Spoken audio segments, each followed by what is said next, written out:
Welcome to Word on the Block. This is the video podcast that focuses on topics we cover right here on Forecast.News. We're here at the Spot conference here in Hong Kong, where we're going to take the opportunity to do a deeper dive into blockchain in Asia. Sitting next to me is Nathan Kaiser. He's an attorney in this space, very prolific, been in blockchain since 2011, and has helped advise international clients from Zurich to Berlin, Hong Kong, and Taipei, and really focusing on the greater China area as well. So Nathan, welcome. You're also the chairperson of Cardano Foundation. That's right, and it's thanks Angie for having me here. It's great to be here. 2011, that was the year it all changed for you. How'd you get into it? I read an article, or the article in Wired on Bitcoin, and once I read that, I was like, oh, wait a second, let me think about it, and it's just I never left. Yeah. Where did you see it in the context of Asia? Back then in Asia, there was not much anywhere, but I thought there was so much to do, and the fragmented countries in Asia were kind of like the thing, the practicing field for a decentralized currency. So I thought I saw really opportunities in any country in Asia. Yeah. And we fast forward to 2019, all right, where we are really seeing Asia becoming the pinnacle of a lot of where talent is migrating here because of the jurisdictional difficulties perhaps in the US and even in Europe. Talk about that a little bit. What's your experience been so far? Well, what's happening is that you have all these people and these talents, as you say, and I'm not even sure if there's a migration of talent specifically, because the talent is already here. So let's even talk about China, where blockchain is under more pressure. Cryptocurrencies are not openly permitted, and you still have a lot of talent. And you see the same in Hong Kong. You have the finance people, you have the bankers and so on, who now, part of them realize that this is the next thing, and decentralized finance is not going to go away. So the talent is actually already here. So what's actually migrating is more the projects and less the talents themselves. What are you seeing? What are the kind of project migration that's happening in Asia? And where are they coming from?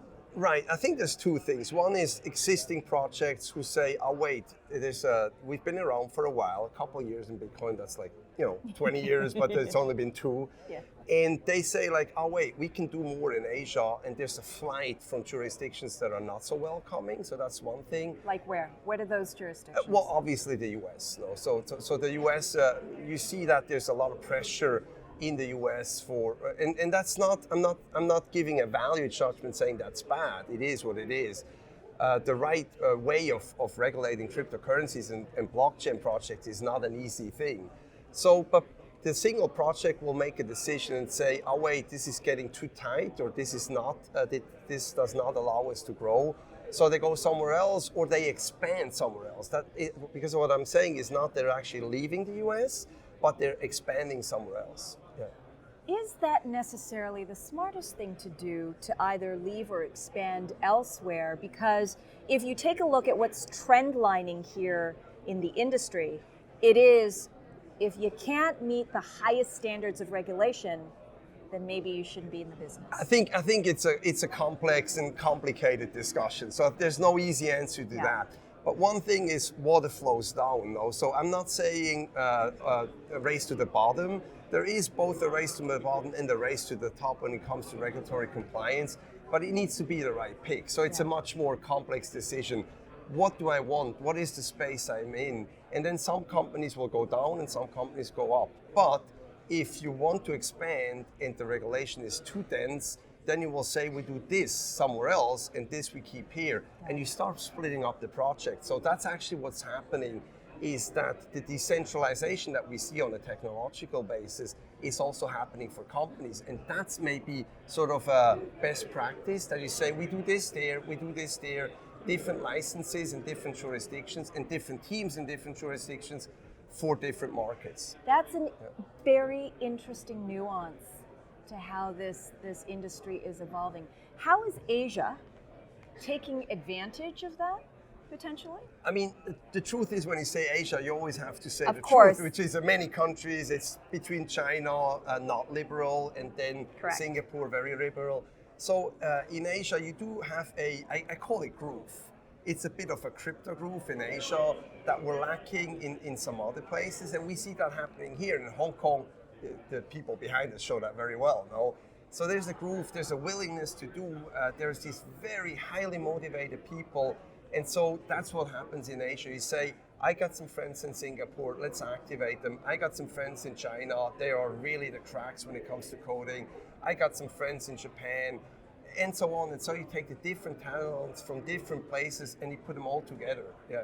All right, let's break it down, okay? Let's be really in the thick of it, the minutiae of Asia, because we're talking about, as you said, it's not one country. Yep. This is a region of communist regimes, of democratically elected governments, to developed nation status, all the way down to frontier nation status. But what is the promise of blockchain that all nations here in Asia see as a potential to elevate itself in the global economy? Well, I'm known to answer any questions, and I'm also known to answer them in maybe in a contrarian way. So there's no common promise. I don't think there's a common will or common ambition. But what happens is, or maybe the only commonality is really the people. But when it comes to governance and policy responses, there is no common thread. And we have to live with it. And I always say that within our team, that when people say like, oh, this should be unified, we should have the same approach. No, we don't. No. So the decentralization or the fact that you have different opinions that then don't overlap and don't find a common ground, that's a feature and not a bug. So what is important then for projects who look at Asia as they assess countries? Let's just start from the very top. Let's start with Japan. Okay. Yeah. Japan is a developed nation. Yep. China is still a developing nation. Okay, so let's just start in the standard of World Bank organization. Okay, so let's start developed nation Japan. Okay, so they tried to lead G20 conversations that were very crypto open and crypto friendly. Yep. Were they successful, and why did they want to do that? Right. So I think what happens is that the companies themselves, they say like, let's use China for the labor and the know-how. Let's use Japan for the regulation and learn in Japan. And so they'll do different approaches in different countries and take the learnings out of them. And if you can succeed in Japan when it comes to regulation, AML and so on, Japan is leading in a good or in a bad way. That you can play this either way and say, we can succeed in Japan when it comes to regulation, you can go anywhere else. And in China, you will leverage the people because that's what they have. They have a lot of smart people, a lot of engineers, a lot of coders. You can leverage that part. But there's no one jurisdiction against the other. From a crypto company perspective or a crypto project perspective, you're actually saying like, oh, I don't see the borders. I'm just picking things. And that comes also to jurisdictional issues. Let's talk about Hong Kong. We're in Hong Kong. Yes. Hong Kong is very strong for some things, but there's also weaknesses. And I would call one weakness is the banking, which is the historical strength of Hong Kong. But right now, when it comes to cryptocurrency businesses, it's actually not easy to bank in Hong Kong. And that's unfortunate. But the crypto projects, they will say like, oh, maybe Singapore is more welcoming when it comes to banking, and so on. Yeah. So what are the strengths then here in Hong Kong? We talk about the weaknesses. What are the strengths? The strength is, Hong Kong is playing old strengths in crypto as well. So the geographical location, the proximity to China, the language, so the fact that you can really serve a English-speaking international world, you can do the Mandarin or Chinese-speaking Greater China world, which includes, in that sense, Singapore. You can do this in Hong Kong. And I think even when it comes to Japanese, which is and Korea, which are two very important markets in Asia for crypto, you can actually serve the Korean and the Japanese market from Hong Kong to a certain extent, or Hong Kong can be that link also with Korea and with Japan. Talk about Korea. Yeah. Strength, weaknesses. I don't want to play the game of playing out different jurisdictions one against the other, because it's not a winner takes it all at all. But I think what Korea does is they have on-the-ground movement, which is extremely strong. The real-life adoption, Yeah. it really comes from the masses. There's a enthusiasm about retail cryptocurrency that doesn't necessarily exist in the rest of Asia. Do you think that's driving crypto and blockchain projects faster than other parts of Asia because there is that real world interest? Yeah, I think you're right. I think when it comes to adoption, then Korea is leading with all these mom and pop stores and these solutions and POS that they can roll out to a lot more stores than other places are willing to accept. So I think that's definitely helping. What's not clear yet with regard to Korea is how much can we learn from Korea and how much will come out of Korea to the rest of the world. So Korea is in that sense leading, but where does it go from here? That's not so clear. It's almost as if it lives in a little bit of a vacuum because to the point of Facebook Libra, well, actually, Kakao and has a very similar digital asset product with mainstream corporates in Korea, but there was not a lot of news coming out of that project. Right, I think that's some of the struggles that we have in several Asian countries is the fact that they're bubbles on their own, no? And I think that's maybe a weakness of Korea, which is again a strength in Hong Kong. So how much to tie yourself in? And that really the answer to that, how that's going to play out, even in the midterm, is not so clear. Do you think it's because Hong Kong and Singapore are so international that whatever happens here, just because of the makeup of the talent and where everybody is from, those stories naturally, I mean, that's our bet.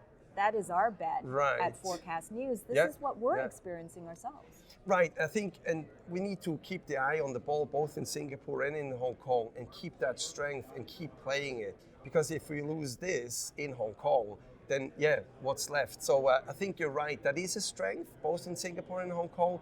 And so let's not forget about that. Let's stay on that international focus. Let's be open and remain open. I think that's very important. Part of our reporting also has taken us through Southeast Asia and also emerging markets like Vietnam. Interesting thing in Vietnam is that there's a lot of developer talent there. Maybe not so much the infrastructure of business or the infrastructure of financial support, but certainly talent when it comes to developers. What are your thoughts? Actually, I see the promise or the chance, the opportunity of Vietnam less in the talents, though that's also there. But I see it in a sweet spot of young people with a high mobile phone penetration. Correct. And so again, the adoption, because I think one of your questions will eventually be, what is holding everybody back? And that's a bit... Okay, you're asking yourself. I'm sorry, but you know what? I need to come to that because I'm also, when I have presentations, I'm always saying like, guys and girls, what is holding everybody back? And it's adoption, no? And that's where I see next to Korea, Vietnam is a sweet spot. You need young people who are open to using other apps, other currencies, other technology. You need a fast internet. You need an open legal framework, and you need that mobile phone penetration. I think Vietnam has that. When we compare that to China, we have more restrictions. When we compare it to, for example, Myanmar, then we have a less of the mobile phone penetration is lower. It's the market is much stickier in Myanmar. So I think Vietnam is a sweet spot for adoption. Yeah. I also think Myanmar is very interesting. They do have blockchain interest. They have a foundation. They have a group there. There is emerging talent. And to your point, Myanmar, owning a SIM card used to cost 10 times your yearly salary. Now it is so affordable, and people are obviously migrating to the technology that they can now afford. This technology also connects us to a greater economy, which is ultimately the promise of blockchain. The issue is, we see that in Africa, and then we see that in Southeast Asia, that if the infrastructure is still developing, that the infrastructure, so we're talking again, internet penetration, latency and so on, then the battle for a single blockchain project is too big. No, you have to pick your battles. So that's why I say you need a sweet spot. If in the blockchain space we go too much into areas where the infrastructure is not ready, we're picking their own battles. That's my personal impression. But that's a great point. Real life infrastructure, but also regulatory infrastructure.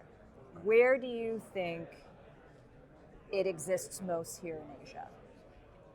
Again, I don't want to pick any winners because that's too hard. I think. All right. Okay. So let's put it this way. Yeah. If you were to describe what best practices for any nation would be to be the leader, what do you think the characteristics of that regulatory infrastructure would look like? There are books and entire books written about this, and conferences just playing on tech versus law, and tech and law, and tech in law, or law and tech. My personal opinion is that the legislator needs to go first very slow. So that's my first trick. Best practice for the regulators is go slow and not go too fast. And then, reality is much more complex than that. I would start with removing barriers and not drafting new laws. So Singapore is a great example. This morning, the news is 2-3 days old, but this morning in the South China Morning Post had the news that Singapore has removed the GST on crypto payments. So that's sort of VAT for the purpose of simplicity. And this was an obstacle which they eventually removed. So what Singapore did is exactly the best practice. Do nothing, wait, identify the obstacle, and then you grab one after the other instead of creating these monster laws which are very hard to draft for a technology where even we in the space don't know where it's going to go. So don't legislate too fast, too quick, too much, but just remove particular objects or obstacles. Yeah. And also, they are beholden to the very people whom they serve.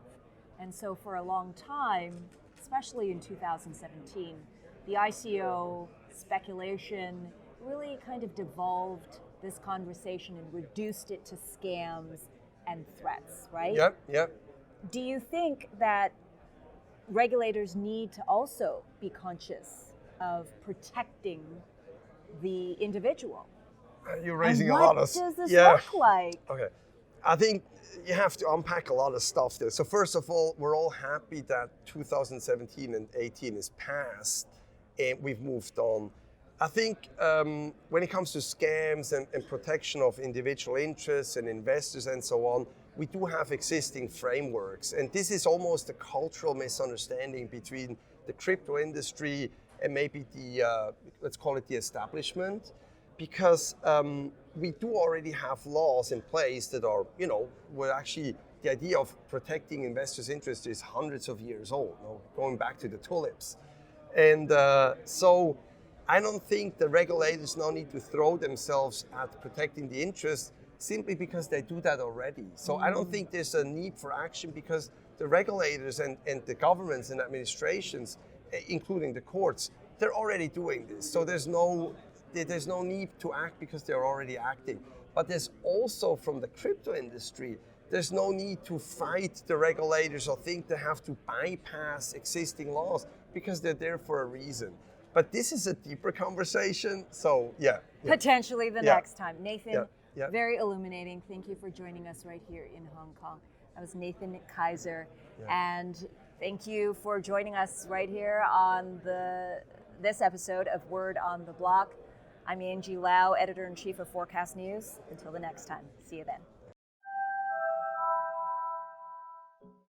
You know what I'm going to say here, right? Like, comment, subscribe. We hope you do. I'm Editor-in-Chief Angie Lau, Forecast.News. Subscribe for a lot more in-depth conversations. This is what we do for you every day. And here's the next one.